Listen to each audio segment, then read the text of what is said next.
Hi, okay, so in terms of my final video on this, yeah.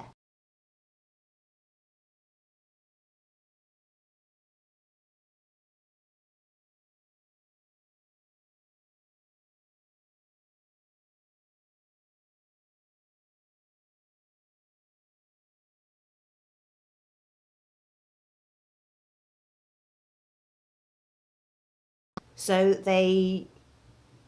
they seek to do this, to commit this crime in the first place for illegal reasons, but they also seek to do it in a way that avoids detection. Another really important point to mention is that it's very important for people who have been hit with a false mental health label to firstly deal with that, how that has affected you, has affected you emotionally, because it's a horrible feeling when somebody even questions your mental health status. But if somebody has actually been hit with a mental health diagnosis, then it's important for you to rebuff and counteract that ridiculous diagnosis with clear evidence of your sanity, and it's very easy to do so. All you do is get on in the front of a smart camera now, a smartphone now, and take a video of yourself, and that's a very important way for people to see who you are, and to recognize that you are not speaking incoherently, you are not just manifesting any of the symptoms that are, so that are not manifesting the symptoms.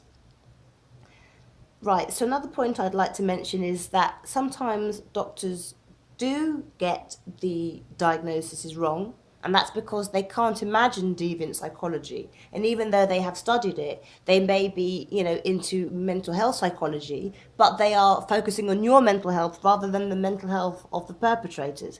And that's really an important shift that I think that we have to be a part of, in that we've got to turn the attention of psychiatry and true psychiatrists to this deviant psychology. And there are, as I've mentioned before, there are a number of branches of that. I'll get into that another time.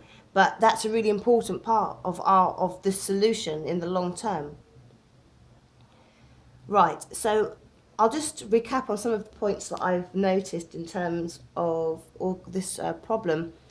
It's clear that the doctors and psychiatrists haven't been applying the DSM manual, or these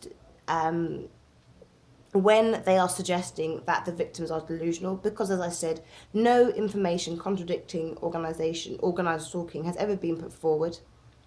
They've never once checked or verified whether these claims are true, and as such they have formed groundless and factless conclusions. They have formed conclusions regardless of historical evidence. MK Ultra was a recent psychology experiment. It was also quite an unusual one. It would be expected of a professional working in the psychology field to have come across that psychology experiment. Again, though, there are no connections being drawn by these psychologists between these victim statements and criminal psychology. The doctors are also demonstrating that they are just not aware of modern technology. But this is not technology about advanced military technology that citizens are not aware of.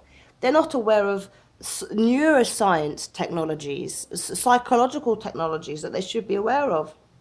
For example, they say that they know about neuroscience and electrical activity in the brain, and they know about brainwave entrainment and electrical stimulation of the brain, and they know about neuropsychiatric effects of radio and microwave frequencies and electromagnetic fields. However, in the same breath, they're suggesting that they've got no idea that the brain could ever be affected by electromagnetic fields emanating from an external source, which would be microwave audio technology. At the same time, they're saying that they've got no idea about affecting the brain with radio and microwave radiation. They've got no idea of the MK Ultra psychology experiments, and they've got no idea about criminal sociopathy.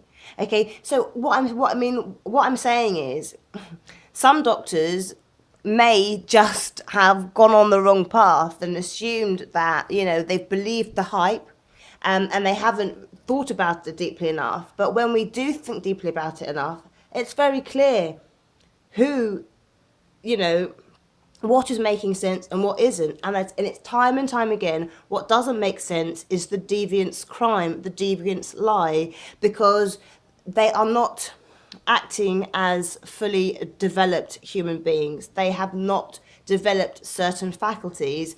They have developed more primitive faculties. So, right, so that's all I'm going to say for the time being about the psychological mental health arguments. But please don't be disheartened if that's happened to you. I think it has knocked a couple of people for six. It can be a horrible experience, but and then a lot of people spend a lot of time, you know, fighting to prove that they are innocent and not mentally ill, and they can take it really to heart. Don't take it to heart. It's not your fault. You know, luckily we've got truth and justice on our side.